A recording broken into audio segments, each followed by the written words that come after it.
Good afternoon, dear viewers and listeners. This is the Dela Krim once again. This is 19th of January 2025, a very bright day. We thank the Lord for it. So we are going to come to you with the Dela Krim program, Sports Spectrum, that focuses on major events in the world of soccer. And with me, I'm going to talk to a soccer enthusiast that is going to be with me this afternoon, a football lover, sports analyst, and also a player. Henry, welcome. Thank you. And good afternoon. Good afternoon to you.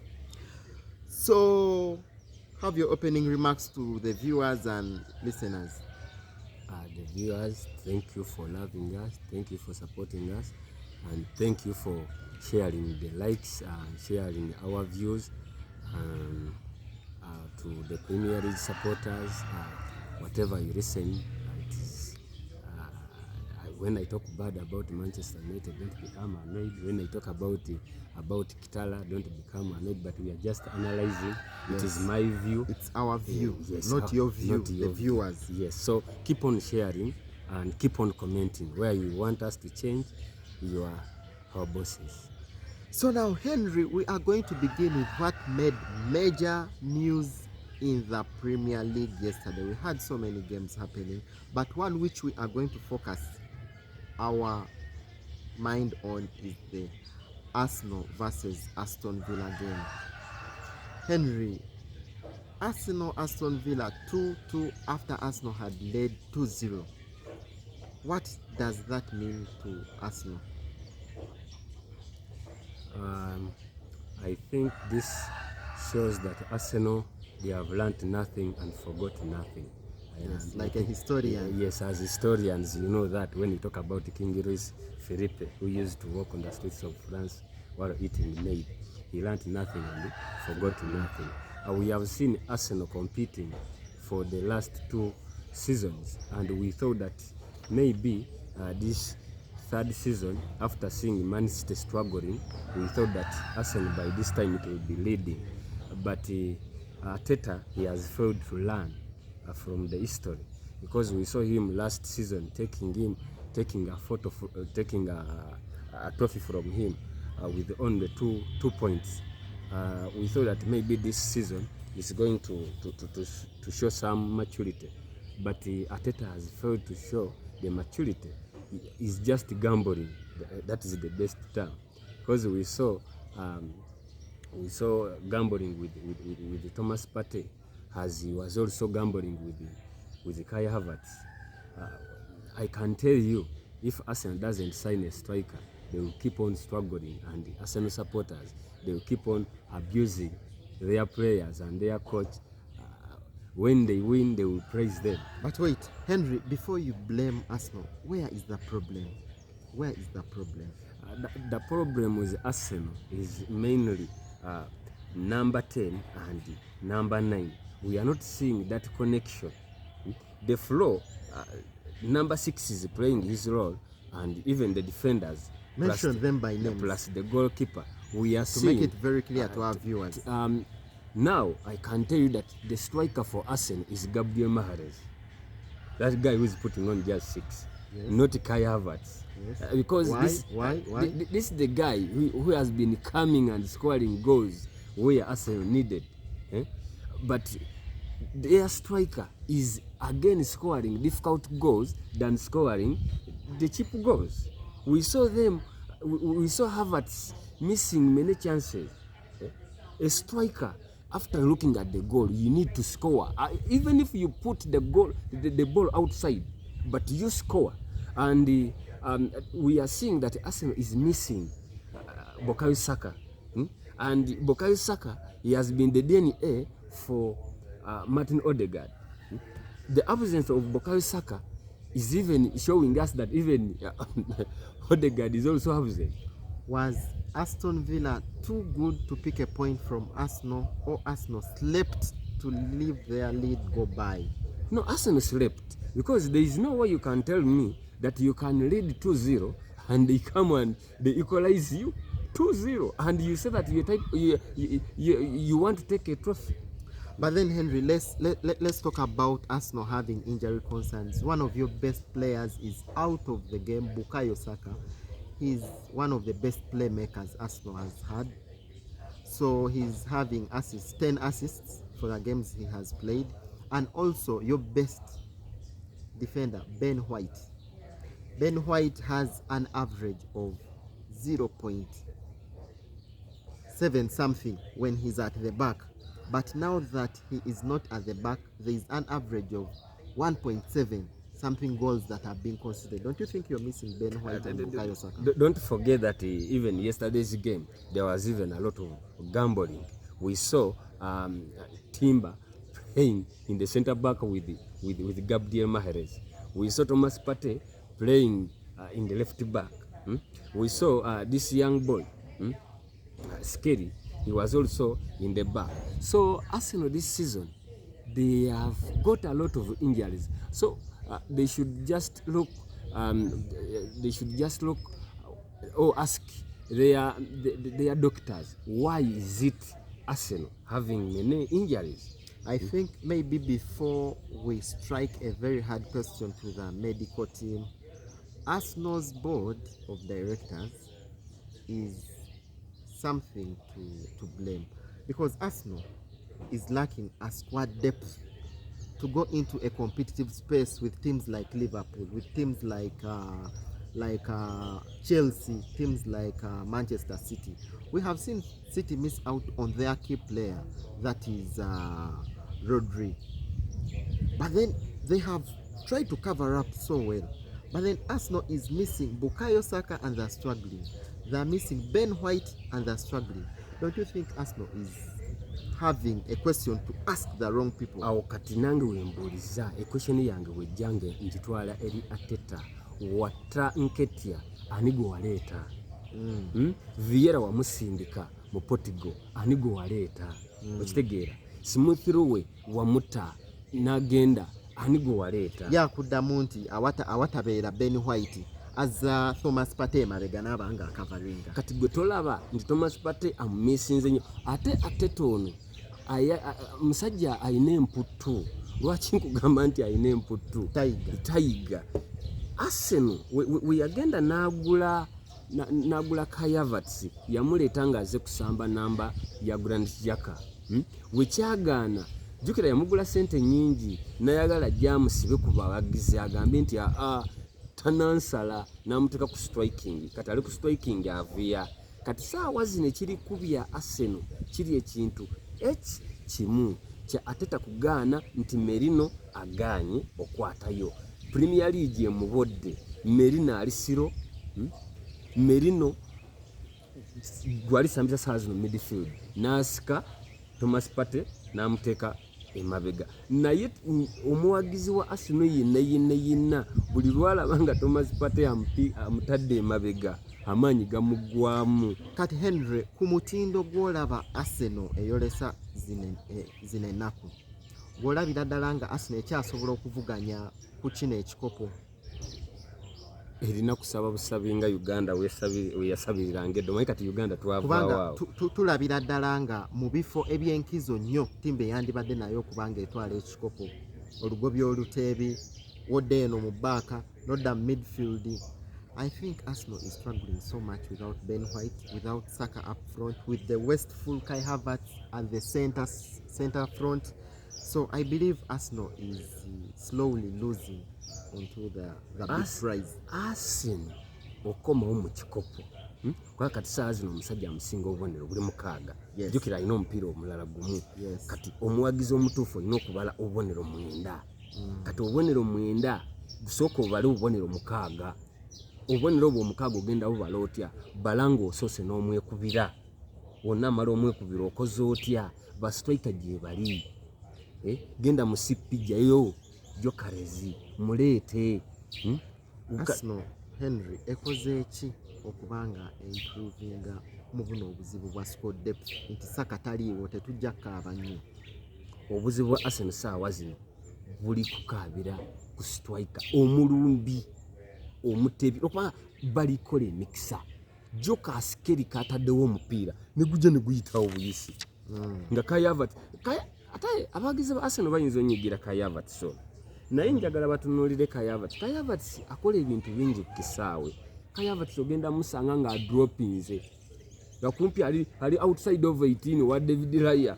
Ekitegeeza Kai Havertz buli lwagenda n'adduka n'atuuka wali ku goolo agenda otuukawo naye ng'akooye ate ng'obusajja buteekawo paasi kati omupiira ogwo agenda ogukubanga amaanyi akozeseza amaanyi mangi eno emabega so ate takyalina okukola ave ku bino ebya false 9 aleete typical 9.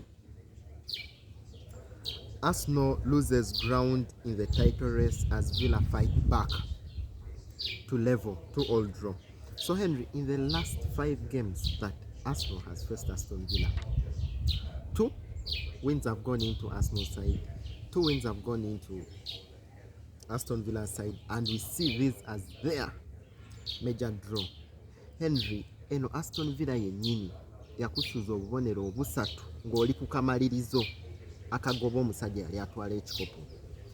Aston Villa yennyini eno evudde emabega obadde ogikulembedde 2-0 n'ekugatta ate mu kaseera kennyini akazibu akadefininga who is the winner.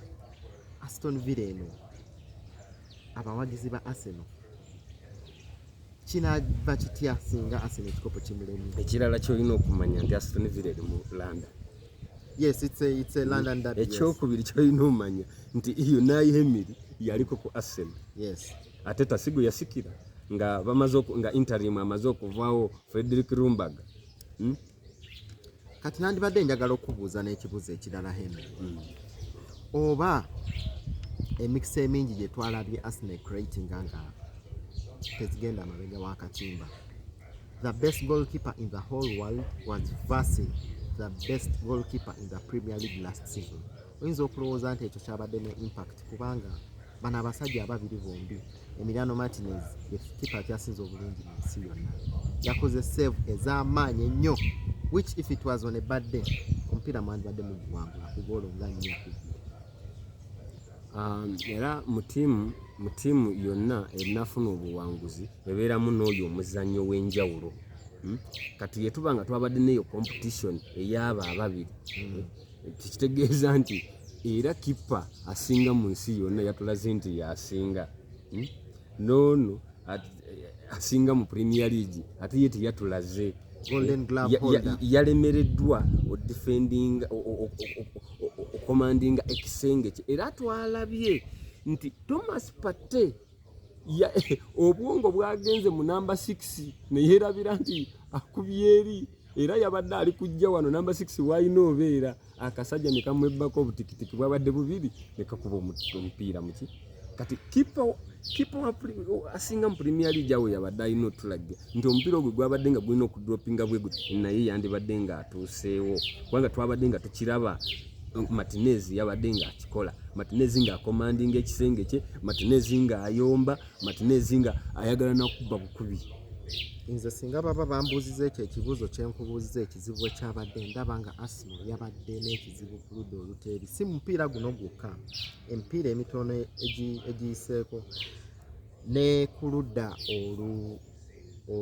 oluzibizi kubanga tulabira ddala nga Arsenal mu kaseera kano kebatabadde na Ben White. Jjukira ono omusajja gw'ogambye striker Gabriel Magalhaes afuna akaseera n'apulinga forward n'abanga ayagala kugoba ogenda okuba ezo zi aerial balls. Kati mu kusanga nga gwe balese emabega ye Thomas Partey ate ng'ali defendinga Oli Watkins ng'ali defendinga abasajja abadduka nga John Duran kyoba osuubira tekiri wala n'okuba nga bateeba goolo. Kyolina omanya ne Oli Watkins muwagizi wa Arsenal naye buli lwabasamba aba ayagala kubalaga aba ayagala bakakasa nti lwaki temwangula. Kati Henry ekintu ekirala kye tugenda okuba nga tutunuulira agambye leero tugenda kuba nga tutunuulira omupiira ogw'ejjo nga tetunatunuulira ku bintu ebirala. Arsenal eno tugirabye sizoni nga 3 ng'ekozesa amaanyi mangi abavubuka balina morale eri waggulu balina ekintu kye balaga balwanirira ne batakifuna. Watya singa sizoni eno kiba bwe kityo.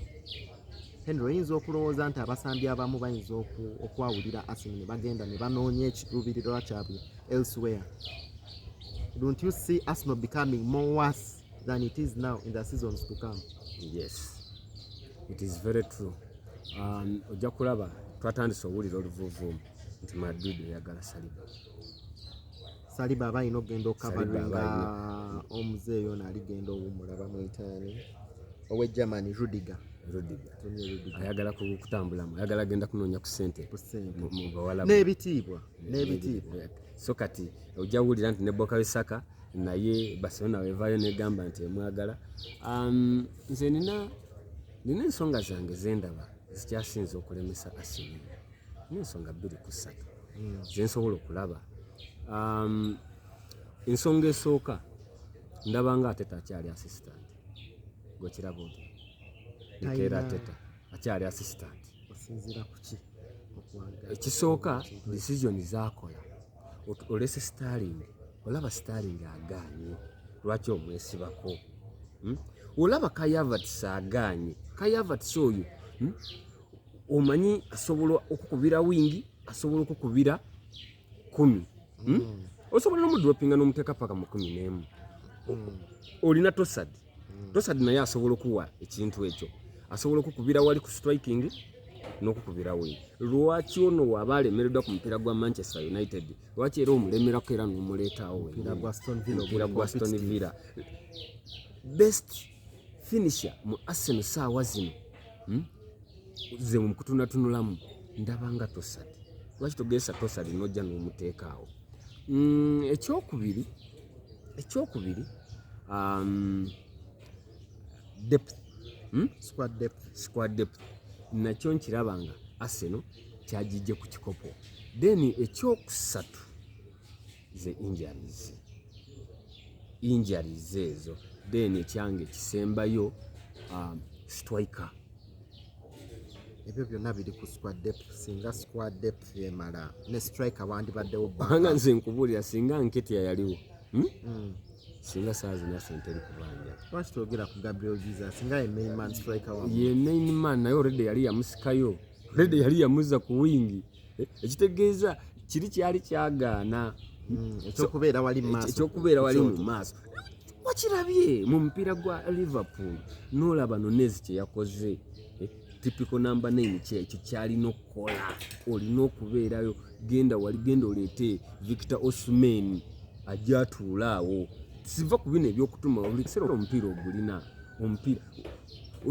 ball position olikutuuka n'obeerako na mu 8 oba ng'oli mu 8 bali balina 2.